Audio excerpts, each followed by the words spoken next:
Wananchi wa wilaya ya Liwale wanajivunia uboreshwaji wa huduma za afya ambazo zimeleta matokeo chanya kwa jamii.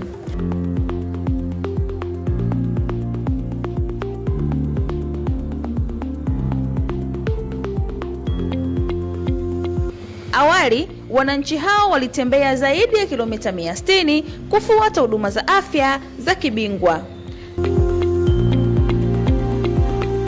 Kaimu mganga mkuu wa wilaya, Daktari Hadija Kitiku, anafafanua zaidi. Halmashauri imeendelea kupokea miradi mbalimbali ya afya ambayo imeendelea kusaidia na kukuza zaidi huduma yetu ya afya katika halmashauri ya wilaya ya Liwale. Ukilinganisha na miaka ya kuanzia 2020 na kurudi nyuma, tulikuwa tuna vituo vichache, ilikuwa ni karibia vituo 30. Lakini mpaka sasa tuna vituo 46, na maendeleo haya yamekuja baada ya kupokea pesa kutoka serikali kuu, lakini pia jitihada za ndani katika halmashauri.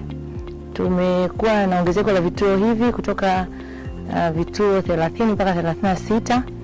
Katika ongezeko hilo tumepata vituo vya afya kutoka kituo cha afya kimoja mpaka sasa tuna vituo vya afya 6. Dispensary kutoka dispensary 25 mpaka sasa tuna dispensary 30.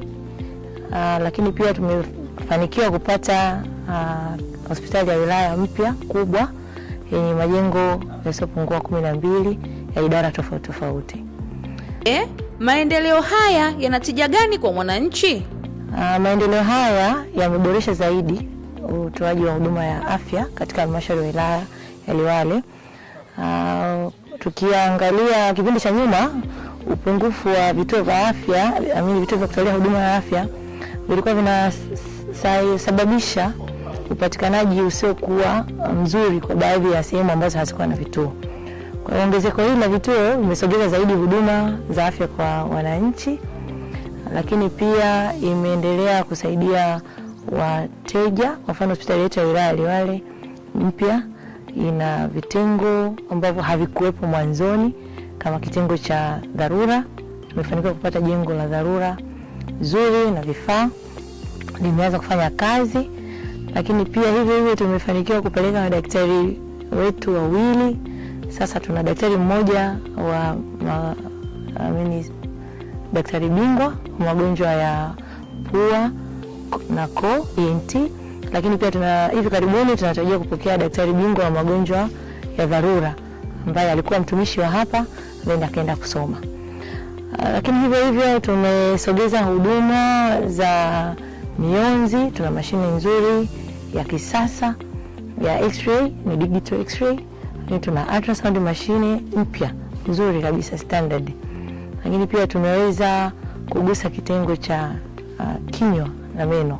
Kwa sasa tuna mashine katika vituo vya afya vyote. Tuna mashine za afya dental chair standard 5, na hospitali ya wilaya ina dental chair moja mpya pamoja na OPG. Hapo awali wananchi walikuwa wanapata wapi huduma za kibingwa? Hizi huduma zote hazikuwepo mwanzoni. Vivyo wananchi ilikuwa inawahitaji wasafiri umbali mrefu kwenda kupata huduma. Kwa hapa hospitali ambayo ilikuwa ni karibu ilikuwa ni hospitali ya Ndanda ambayo ilikuwa sio chini ya kilomita 160 kwa ajili ya kupata hizo huduma za kibingwa ama hizo huduma ambazo hazikuwepo mwanzo.